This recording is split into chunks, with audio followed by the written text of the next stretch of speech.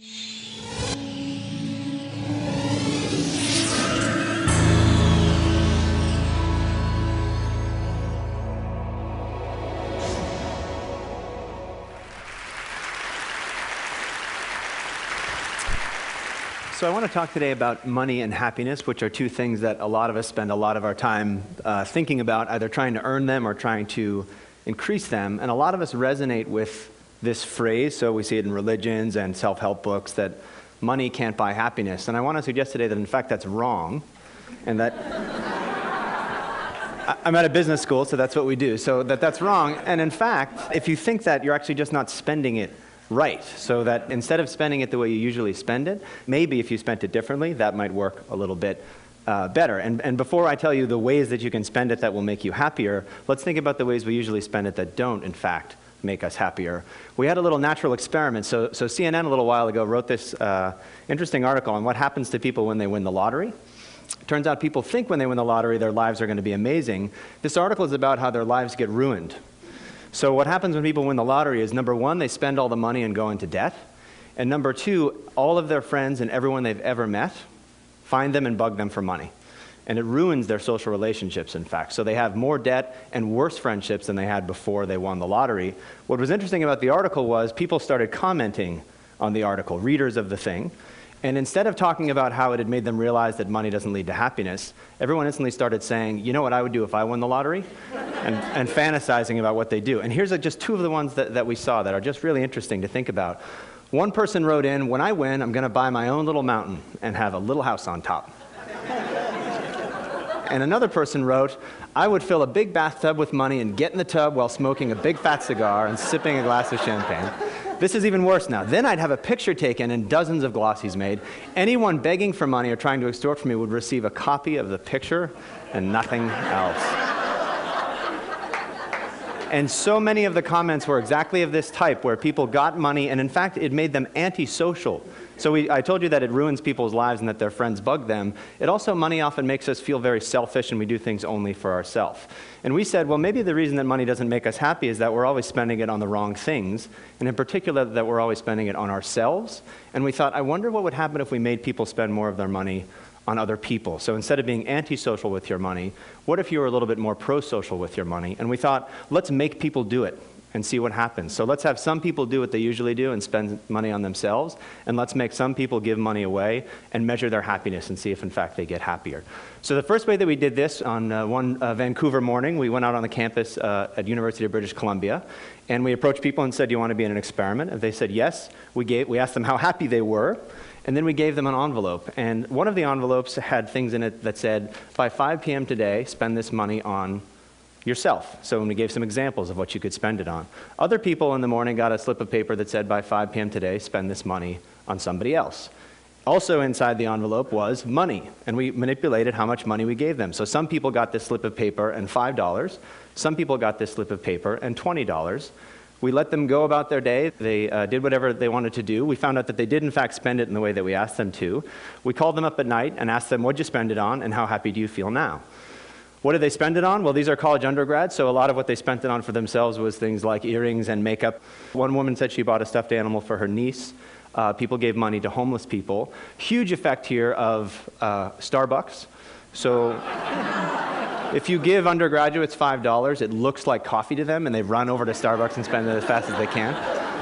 But some people bought a coffee for themselves the way they usually would, but other people said that they bought a coffee for somebody else. So the very same purchase, just targeted toward yourself or targeted toward somebody else. What did we find when we called them back at the end of the day? People who spent money on other people got happier. People who spent money on themselves, nothing happened. It didn't make them less happy, it just didn't do much for them. And the other thing we saw is that the amount of money doesn't matter that much. So people thought that $20 would be way better than $5. In fact, it doesn't matter how much money you spent. What really matters is that you spent it on somebody else rather than on yourself. We see this again and again when we give people money to spend on other people instead of on themselves. Of course, these are undergraduates in Canada, not the world's most representative population. They're also fairly wealthy and affluent and all these other sorts of things. We wanted to see if this holds true everywhere in the world or just among wealthy countries. So we went, in fact, to Uganda. and ran a very similar experiment. So imagine instead of just People Canada, we say, name the last time you spent money on yourself or other people, describe it, how happy did it make you? Or in Uganda, name the last time you spent money on yourself or other people and describe that. And then we ask them how happy they are. Again, and what we see is sort of amazing because there's human universals on what you do with your money and then real cultural differences on what you do as well. So for example, one guy from Uganda says this. He says, I called a girl I wish to love. We basically went out on a date, and he says at the end that he didn't achieve her up till now. Here's a guy from Canada, very similar thing. I took my girlfriend out for dinner, we went to a movie, we left early, and then went back to her room for only cake, just cake only. Human universal, so you spend money on other people, you're being nice to them, maybe you have something in mind, maybe not, but then we see extraordinary differences. So look at these two. This is a woman from Canada. We say, name a time you spent money on somebody else. She says, I bought a present for my mom. I drove to the mall in my car, bought a present, gave it to my mom. Perfectly nice thing to do. It's good to get gifts for people that you know. Compare that to this woman from Uganda. I was walking and met a longtime friend whose son was sick with malaria. They had no money. They went to a clinic. And I gave her this money. This isn't $10,000, it's the local currency. So it's a very small amount of money, in fact, but enormously different motivations here. This is a real medical need, literally a life-saving donation. Above, it's just kind of, bought a gift for my mother. What we see again, though, is that the specific way that you spend on other people isn't nearly as important as the fact that you spend on other people in order to make yourself happy, which is really quite important. So you don't have to do amazing things with your money to make yourself happy. You can do small, trivial things and yet still get these benefits from doing this. These are only 2 countries. We also wanted to go even broader and look at every country in the world, if we could, to see what the relationship is between money and happiness. We got data from the Gallup organization, which you know from all the political polls that have been happening lately. They asked people, did you donate money to charity recently? And they asked them, how happy are you with your life in general? And we can see what the relationship is between those 2 things. Are they positively correlated? Giving money makes you happy, or are they negatively correlated? On this map, green will mean they're positively correlated, and red means they're negatively correlated. And you can see the world is crazily green. So in almost every country in the world where we have this data, people who give money to charity are happier people than people who don't give money to charity. I know you're all looking at that red country in the middle. I would be a jerk and not tell you what it is, but in fact, it's Central African Republic. You can make up stories. Maybe it's different there for some reason or another. Just below that to the right is Rwanda, though, which is amazingly green.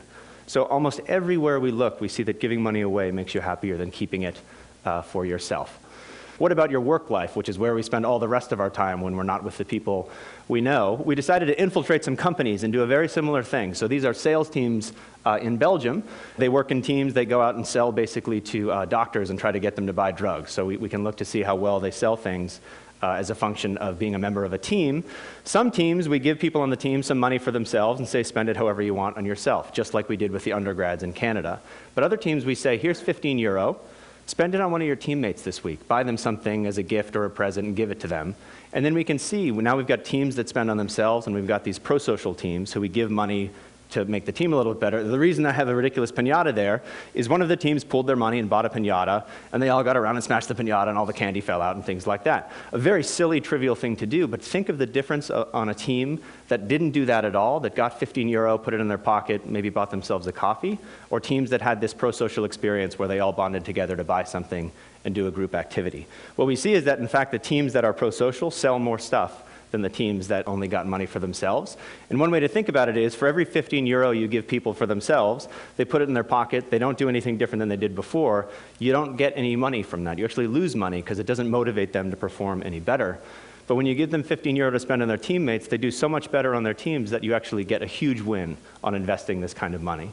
And I realize that you're probably thinking to yourselves, this is all fine, but there's a context that's incredibly important for public policy, and I can't imagine it would work there. And basically, if he doesn't show me that it works here, I don't believe anything he said. And I know that what you're all thinking about are dodgeball teams. This was a huge criticism that we got, to say, if you can't show with dodgeball teams, this is all stupid. So we went out and found these dodgeball teams and infiltrated them, and we did the exact same thing as before. So some teams we give people on the team money, they spend it on themselves. Other teams we give them money to spend on their dodgeball teammates. The teams that spent money on themselves, they're just the same winning percentage as they were before. The teams that we give them money to spend on each other, they become different teams, and in fact, they dominate the league by the time they're done. Across all of these different contexts, your personal life, your work life, even silly things like intramural sports, we see spending on other people has a bigger return for you than spending on yourself. And so I'll just say, I think if you think money can't buy happiness, you're not spending it right. The implication is not, you should buy this product instead of that product, and that's the way to make yourself happier. It's in fact that you should stop thinking about which product to buy for yourself and try giving some of it to other people instead. And we luckily have an opportunity for you. DonorsChoose.org is a nonprofit for mainly public school teachers in low-income schools. They post projects, so they say, I want to teach Huckleberry Finn to my class, and we don't have the books. Or I want a microscope to teach my students science, and we don't have a microscope. You and I can go on and buy it for them. The teacher writes you a thank you note. The kids write you a thank you note. Sometimes they send you pictures of them using the microscope. It's an extraordinary thing. Go to the website and start yourself on the process of thinking, again, less about how can I spend money on myself, and more about, if I've got $5 or $15, what can I do to benefit other people? Because ultimately when you do that, you'll find out you'll benefit yourself much more. Thank you.